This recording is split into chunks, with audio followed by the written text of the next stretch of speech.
The Miller family had recently moved into a cozy house with a beautiful facade and a large garden. The house was old but cozy, and its main feature was a massive wooden staircase that led to the second floor. At first, everything seemed perfect, but soon Elizabeth, the mother of the family, noticed something odd. The space under the stairs always seemed cold. Even on a hot afternoon when the sun was pouring into the house with its light, the air under the stairs remained dank, as if an icy wind was touching it. "Maybe it's the ventilation or something with the insulation," suggested John, her husband, when she shared her observation. But the cold was only the beginning. A few days later, the children, 8-year-old Ben and 10-year-old Lily, began to complain about sounds. "Mom, there's something creaking there," Ben said, pointing to the stairs. "Like someone is walking inside the wall." "It's just an old staircase creaking with age," Elizabeth reassured him, though her own anxiety was growing.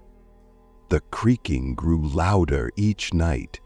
At night, it sounded as if someone was carefully moving under the stairs, freezing as soon as someone from the family came closer.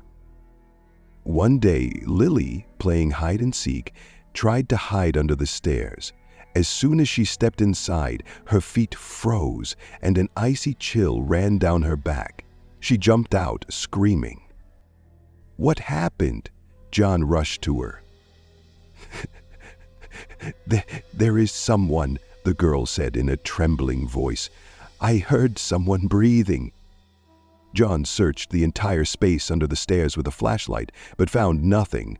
"It's just your imagination," he said, although he himself felt the cold penetrating his clothes.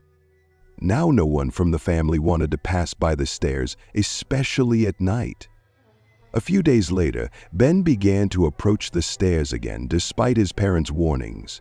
Something drew him to that strange place, cold, dark, and silent.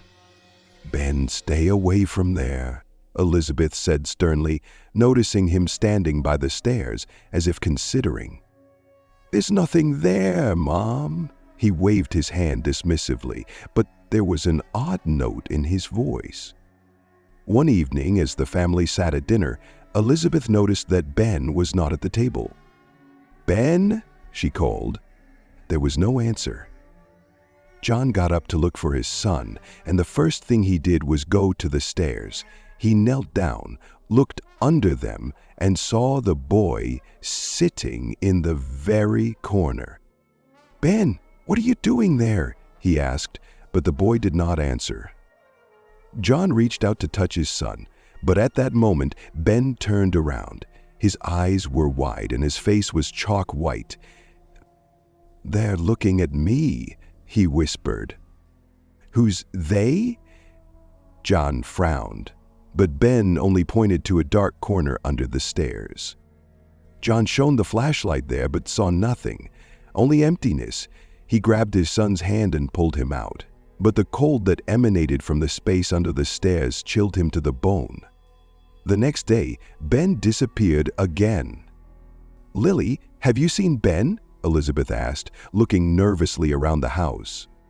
"He's under the stairs," Lily answered, but when Elizabeth looked there, Ben was gone. They searched the entire house, but the boy had disappeared without a trace. Then, Lily admitted that Ben had been saying strange things for the past few days. Said he saw shadows," the girl said, looking at the floor. They wanted to talk to him. I thought he was joking." Elizabeth, clutching her head in her hands, could not believe what was happening. "We'll call the police," John said, but his voice trembled. When he looked under the stairs again, he noticed something strange on the floor in the very corner. Prints of small feet that disappeared into the wall. Elizabeth and John continued to search for Ben, but now everything pointed to one place, the space under the stairs. It was even colder. The air around it seemed thicker, and every glance into the darkness caused inexplicable anxiety. "It's not just a corner," Elizabeth whispered, standing in front of the stairs. "It's something else." "You mean he's there?" John pointed to the emptiness. She nodded silently. John, armed with a flashlight, looked under the stairs one last time. The beam of light pierced the darkness, illuminating the cracks in the floor and walls, which seemed deeper and wider than before, and suddenly, right before his eyes, the wall began to change.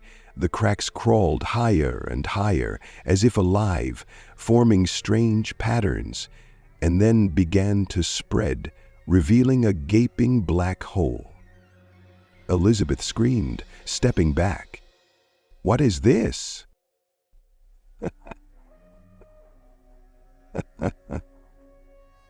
"I don't know," John answered, but before he could do anything, a quiet voice came from the darkness. "Mom? Dad?" It was Ben. "Ben!" Elizabeth screamed, kneeling before the black void. "We're here. Come to us." "I can't," the voice sounded muffled, as if from far away. They won't let me go."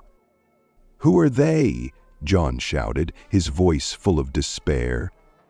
In response, silhouettes appeared from the darkness, shadows that looked like people but distorted, elongated, with empty eyes. They moved slowly, surrounding the boy, who could now be seen. Ben stood in the center of this dark world, looking at his parents with a sad smile.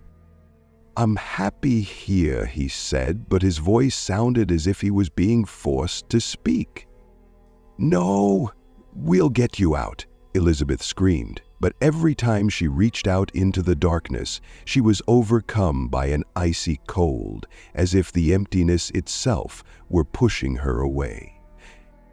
"This isn't just space," John said, realizing the truth. "It's a passage, but not for us." The darkness began to tighten, as if closing. Ben's voice grew quieter. "I can't go back. Don't be afraid." And then, silence. The wall became normal again, and the cold disappeared, leaving only an empty space under the stairs. Elizabeth collapsed on the floor, her tears flowing without stopping. Was there? We saw him." John hugged her, but he himself already understood that their son had gone to a place from which there was no return. The house, as if satisfied, was enveloped in silence again. "There's already misery in the house, and someone was trying to steal everything from him." He ran out into the garden and forgot to warm his feet. A week later, the family left the house, but the new tenants, who moved in a few months later, soon began to sit under it often, as if listening to someone.